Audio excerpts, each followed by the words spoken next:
You know, thinking back to the 1980s, it's pretty wild just how many guitar heroes popped up. There was an almost overwhelming amount of talent. And the really cool thing is, even now, a good 40 years later, we're still digging into their music, still exploring their work, and we're still learning from the blueprint they laid down way back then. We had the obvious innovators and game changers like Eddie Van Halen, Steve Vai, and Yngwie Malmsteen, but there were many other brilliant players who didn't need to reinvent the wheel to make their mark. They just showed up with a distinct voice, a deep sense of purpose, and a passionate commitment to their craft, and that was enough to capture the imagination of young guitarists then and even decades later. One such player was Criss Oliva. As the lead guitarist and co-founder of Savatage, he wrote some of the most emotionally gripping and musically satisfying guitar parts in all of classic heavy metal. His playing carried so much emotion with a bit of an aggressive edge, yet he also had unbelievable fluidity, a tight and refined technique, and a control of dynamics that made his phrases feel deliberate and alive. If this is your first time here, welcome to Licks of the Beast. My name is Nico, and this is a place where I like to talk about guitars and heavy metal music. If you look through the channel, you'll find everything from covers to tutorials to guitar reviews, as well as some history and fun facts about the music that you and I are so passionate about. I hope you'll feel right at home and that you'll stick around for more videos. Criss Oliva is often mentioned in lists of underrated guitarists, sometimes even called an unsung hero. But honestly, that kind of framing tends to underplay how good he actually was. Criss wasn't a hidden gem that just became a cult favorite after his untimely passing. He was an exceptionally skilled and deeply expressive guitarist who left behind a body of work that absolutely deserves to be studied and celebrated. And that brings us to his solo on Edge of Thorns. A breakdown of a Criss Oliva solo was well overdue on this channel, and the reason I chose this one in particular is that Criss was constantly evolving and improving, so on what would be his last album, his playing had become considerably more refined and more advanced compared to what he did on the band's earlier work. Not only in terms of technique, but also in the way he laid out his phrases, how he managed the space between them, and in the structure and pacing of his solos. So let me start off by playing the solo for you, and then we'll break it down, we'll see what's going on musically and technically, and use this as an occasion to really appreciate just how good Criss really was.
As always, I like to start by taking a quick look at the accompaniment so that we have a better understanding of the context and framing of the solo.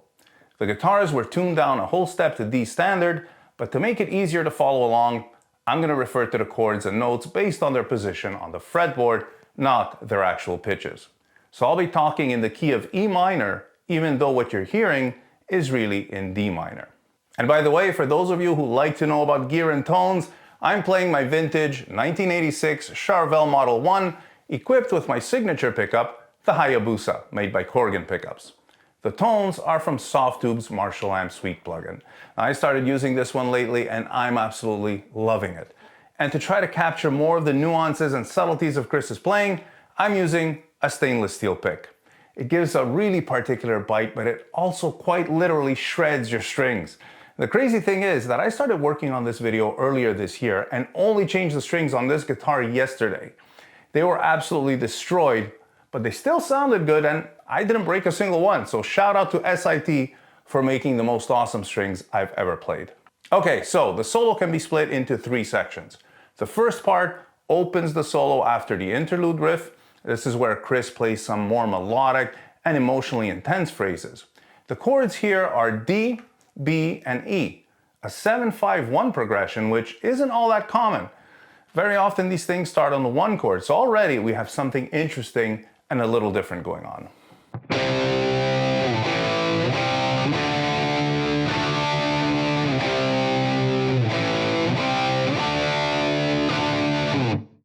The second part is a breakdown of sorts, where the accompaniment is just the bass playing a simple 8th note pedal point pattern like this. And here it's just one badass lick after the next. The third part is like the grand finale, and it's the same kind of thing as the first section, but with a little more intensity. This is made up of whole note chords that ascend, descend, and then ascend again as it leads to a really powerful, almost theatrical climax. Now I'm hearing power chords and also a second guitar, or maybe it's the keyboard playing some extensions for a bit more of a lush sound. But either way, we have E, F sharp, and G.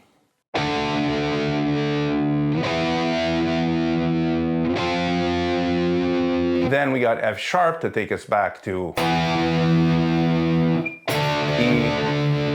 F sharp, and G. And now to A before the descending stabs starting from B.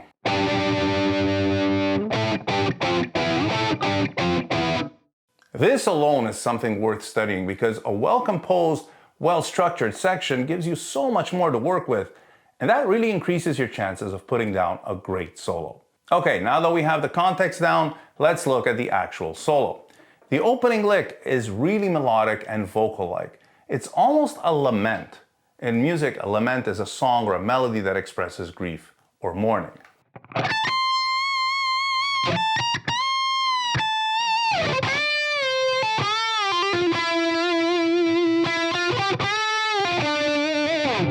That connects right to the second lick, which is made up of 3 consecutive variations of a simple motif.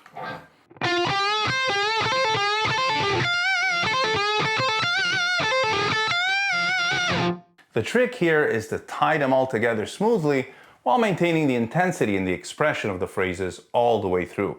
The highest note is always accented and marked with a short vibrato, but you can't linger on it because it has to all flow as one smooth phrase.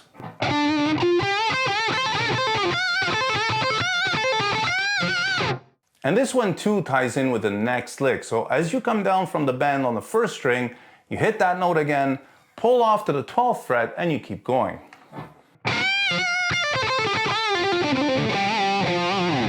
Mechanically, this is a rather simple descending lick. Pentatonic box position, 2 notes per string, almost basic. But the way it's articulated, you're coming out of a strong bend and release, then you have a flurry of pull-offs descending from the 1st to the 4th string with a quick bend and release on the 3rd string in the middle of all of that. And you end the phrase on an accented note with a wide vibrato. All of this in just 1 bar.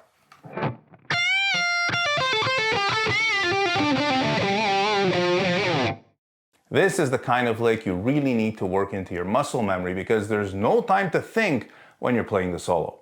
Now that takes us to the 4th and last lick of the first section. This is a similar descending pentatonic box lick. It's actually even simpler than the previous one, except there's a twist. The first note of the 6th note descending motif is always heavily accented with a downstroke, which means you have to do inside picking all the way down the 6 strings, and you have to keep it clean and precise. It's a little reminiscent of Randy Rhoads, isn't it?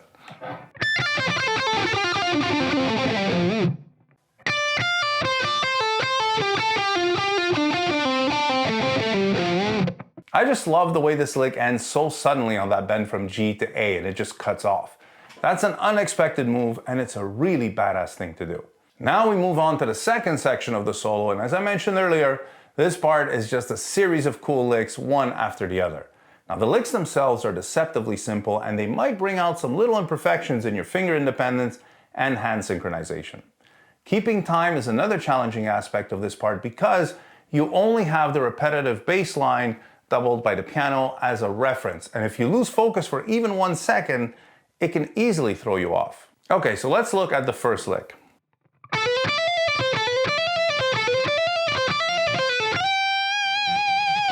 It's a circular pattern where you ascend and descend in rapid succession. You're only using the first 2 strings and it's all legato, which has to be very smooth all the way through. Descending at the end of the pattern is what always tripped me up when I was learning it.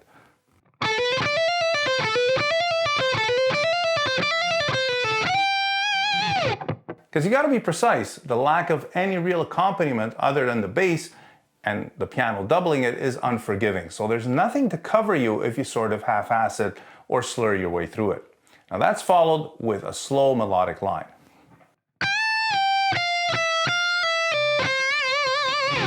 Now this one has to drag just a bit so that it feels a bit airy and dreamy. Next, Criss plays a double stop lick and doubles down on it to prepare for the insanity that comes next.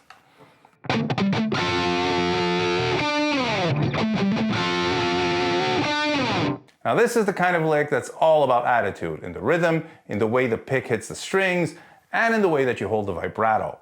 Small things that make a big difference.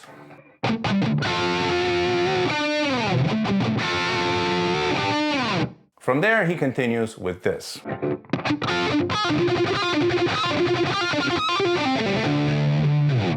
Seriously guys, this lick made me absolutely crazy because I just couldn't get it to sound right.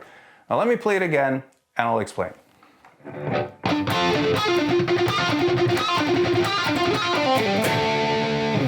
This is another Randy Rhoads-esque thing. It's similar to what Randy did at the end of his unaccompanied live solo.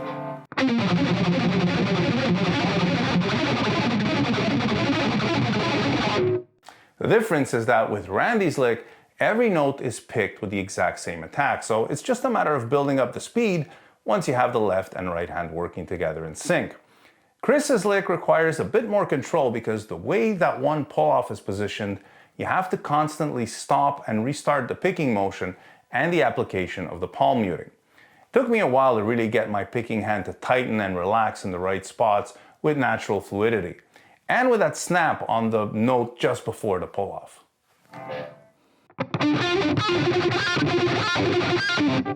Working on this lick will definitely give you more control of the picking hand. Now then he transitions out of this section and into the third and final one with a pick slide to descending octaves to a power chord and a dive bomb from a harmonic.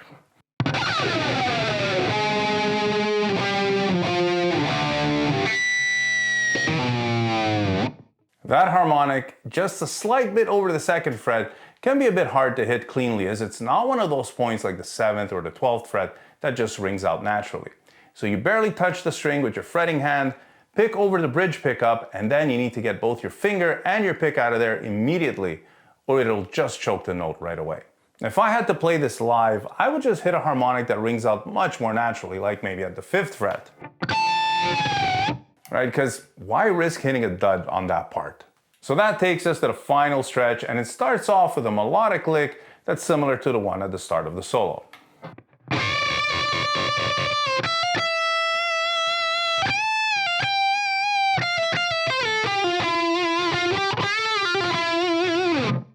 So you want to play this one with a lot of intensity so that it feels like we're moving towards the solo's climax. So really mark those accents and hit those vibrato nice and wide. The second last lick is a legato extravaganza and a bit of a finger twister.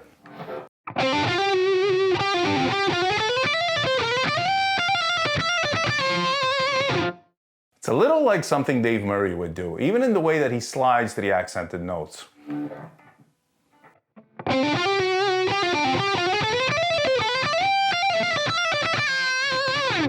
And you want to give that note a little extra character by letting just a slight bit of your thumb hit the string with a pick and applying just the right amount of vibrato. Think of the way a singer might hit a note like that, maybe just before the last line of the chorus. And from there we have the finale.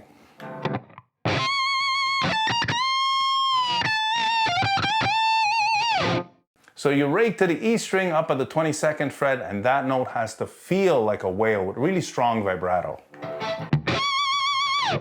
But when you double down on that note with a bend from the 20th fret, don't apply the same vibrato again, or it'll sound redundant.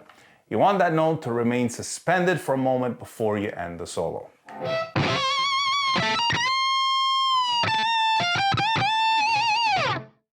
Alright, so I hope you enjoyed this tribute to Criss Oliva, and I'd really love to hear about how he influenced your playing, or if you had the opportunity to meet Criss in person, please do share those stories as well.